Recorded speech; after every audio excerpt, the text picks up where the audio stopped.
Hi! Hello అండి. Welcome back to Navya trendy vlogs. ఈరోజైతే మీకొక కొత్త రెసిపీ చూపించాలి అనుకుంటున్నాను అని చెప్తాననుకుంటున్నారా? లేదండి. అందరికీ తెలిసిన సింపుల్ రెసిపీనే స్ట్రీట్ స్టైల్‌లో కాకుండా హోమ్ స్టైల్‌లో ఎలా చేసుకోవాలి, సింపుల్ వేలో ఎలా చేసుకోవాలి అనేదైతే నేనిక్కడ మీకు చూపిస్తాను.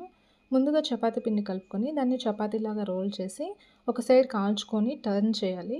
చేసిన తర్వాత మనం ముందుగా ఒక మిక్చర్ అయితే తయారు చేసి పెట్టుకోవాలి ఇది.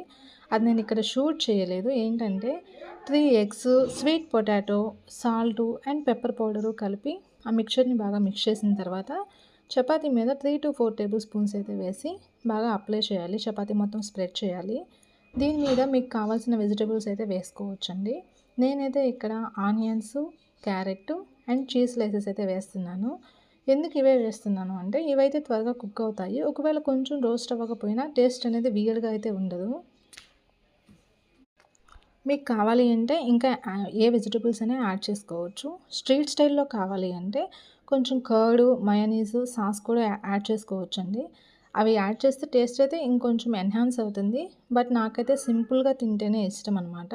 మీరు చెప్పండి, స్ట్రీట్ స్టైల్ ఫుడ్ బావుంటుందా? హోమ్ ఫుడ్ బావుంటుందా? స్ట్రీట్ స్టైల్‌లో ఫుడ్ టేస్ట్ అయితే ఉండొచ్చు. కానీ కొన్ని కొన్ని సార్లు హెల్త్ ఇష్యూస్ అనేవి వస్తుంటాయి. బట్ హోమ్ ఫుడ్ అయితే అలా కాదు. టేస్టు బావుంటుంది. బట్ హెల్తీగా ఉంటుంది. డైజెషన్ కూడా బాగా ఉంటుందండి. సో, చూసారు కదా! ఇలా తీసి దీన్ని సర్వ్ చేసుకొని, కట్ చేసుకొని తింటే చాలా యమ్మీగా ఉంటుంది. మీకు స్ట్రీట్ ఫుడ్ అంటే ఇష్టమా? హోమ్ ఫుడ్ అంటే ఇష్టమా? ఏ ఫుడ్ ఇష్టమో కామెంట్ చేయండి. ఈ వీడియో మీకు గనుక నచ్చినట్లే లైక్ చేయండి. Thank you.